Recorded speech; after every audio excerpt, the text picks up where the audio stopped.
drapeau du Mali, parce qu'il y a beaucoup de gens qui me demandent mais pourquoi y a-t-il de telles tensions entre l'Algérie et le Mali? Et je vais vous expliquer. Comme vous le savez, le Mali, quand il était plus ou moins sous la coupe de la France, jusqu'à il n'y a pas très très longtemps, faut pas se mentir, eh bien le Mali était parmi les pays les plus pauvres, alors que son sous-sol regorgeait de gaz et de pétrole. Et on s'aperçoit que dans la zone de Kidal, qui était contrôlée par la France depuis très longtemps, où il y avait également les terroristes, et que les terroristes avaient comme but d'empêcher les Maliens d'approcher, alors terroristes, ils n'ont de terroristes que le nom, on vient de s'apercevoir de quelque chose, et c'est les Maliens qui s'en sont aperçus après le départ des Français, donc on va être très clair, la France joue un rôle majeur dedans, eh bien on s'aperçoit que les puits de pétrole, des puits de pétrole ont été creusés, des gisements de gaz ont été exploités par l'Algérie avec des pipelines et des gazoducs allant de la région de Kidal vers l'Algérie, où ils se reliaient au réseau algérien pour alimenter leurs clients avec du pétrole qui ne leur appartenait pas. Oui, la France est complice, mais c'est bien l'Algérie qui l'a fait. Et pourquoi l'Algérie, quand les Français ont dit on s'en va, ils ont tout de suite fait monter la sauce terroriste pour éviter que le Mali s'aperçoive que depuis probablement des décennies, le gaz algérien et le pétrole algérien étaient maliens. Forcément, les Maliens l'ont mal pris. Et ils en veulent à Paris, et ils ont raison. Mais ils en veulent surtout à Alger. Alger, ce pays qui se dit indépendant, a profité que la France lui a offert de voler le Mali. Alors quand l'Algérie parle d'Union africaine, faites-nous confiance, où est la confiance? D'ailleurs, pourquoi l'Algérie veut que le Polisario prenne dans le Sahara, prenne le Sahara marocain? Pour les mêmes raisons. Pourquoi l'Algérie finance les terroristes maliens? Pour reprendre le pétrole. La raison, elle est là. L'Algérie vole depuis 1962 le pétrole et le gaz malien. Alors, les Maliens sont tout à fait conscients qu'il n'y aura jamais un paiement de la part de l'Algérie. Par contre, maintenant, l'Algérie, les vannes sont coupées. Et d'après certains experts, alors ce sont des experts, moi je ne suis pas spécialiste, la capacité de production pétrolière et gazière de l'Algérie vient de chuter de 76%. Et ce serait une des raisons pour lesquelles les BRICS ont dit « Stop, on ne veut pas de vous. Vos richesses ne sont pas les vôtres, ce sont celles du Mali. » Et comment ils le savaient, les BRICS? Parce que Wagner était au Mali. Et que Wagner s'est aperçu de tout ça. Et où est-ce que les Russes ont tout de suite été chasser les terroristes?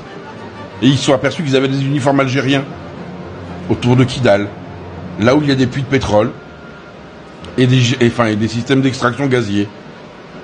Donc vous voyez, en fait, ce pays qui se dit sauveur de la liberté, ce pays qui se dit sauveur du monde libre, est juste un petit voleur. C'est un petit pays qui se sert de son ancienne colonie pour obtenir des privilèges. C'est pour ça que l'Algérie est fâchée contre la France, puisque la France ne veut pas dire que le Polisario est légitime propriétaire du Sahara. Et la France a même été jusqu'à dire que l'autonomie du Sahara ne pouvait passer que par des lois marocaines et que le Maroc était entièrement souverain dans le Sahara. Forcément, ça leur plaît pas.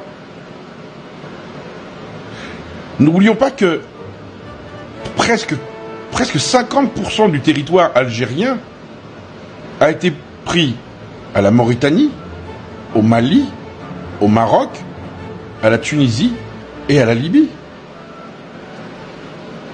Si en plus de ça, les pays réclament ce qui est à eux, et sincèrement, vu ce que Moscou fait en Ukraine, il y a un jour où tous ces pays diront on veut retrouver nos frontières, et ils le feront. On s'aperçoit que l'Algérie maintenant c'est un confetti. Et on comprend que les Kabyles veuillent se séparer d'eux. Déjà parce qu'ils sont maltraités par l'Algérie, les plus hautes autorités kabyles sont en prison. Les intellectuels kabyles sont assassinés. Le général Nezzar a fait assassiner 250 000 Kabyles pendant les années de plomb, et plus de 500 000 Algériens au total, sans même parler des 375 000 Marocains qui, en 1973, ont été pourchassés par Nezzar. Voilà ce qu'est l'Algérie. Voilà quelle est la réalité de ce pays. Un pays de voleurs. Alors quand Tebboune dit qu'il a besoin que les Algériens reviennent, c'est probablement vrai.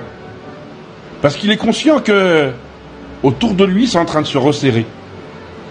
Que les frontières sont en train de se faire. Et que l'air de rien, l'alliance des pays du Sahel, qui sont tous soutenus par Moscou et Pékin, et du Maroc, qui est une alliance illogique, puisque le Maroc est plutôt soutenu par les États-Unis, ça montre à quel point plus personne ne fait confiance à l'Algérie. Et c'est une véritable tragédie pour le peuple algérien. Que va devenir l'Algérie avec 80% de gaz en moins, à 76%, 80% de pétrole en moins? Comment vont vivre les Algériens? Que reste-t-il aux Algériens pour payer leurs dettes? Rien. 2024 s'annonce très difficile pour l'Algérie, et je suis curieux de voir comment le gouvernement algérien et le peuple algérien vont réagir. Et si ce peuple ne réagit pas, c'est que vraiment il y a un grand problème au niveau de la population algérienne. Et je suis persuadé que déjà la Kabylie va avoir de plus en plus de force, sachant que maintenant ils sont plutôt l'écoute de Moscou. Et ça s'appelait pas non plus Alger, hein, on est bien d'accord.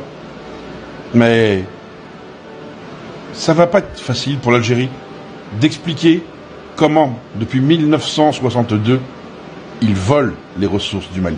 Sur ce, soyez heureux, rendez heureux, réfléchissez un peu.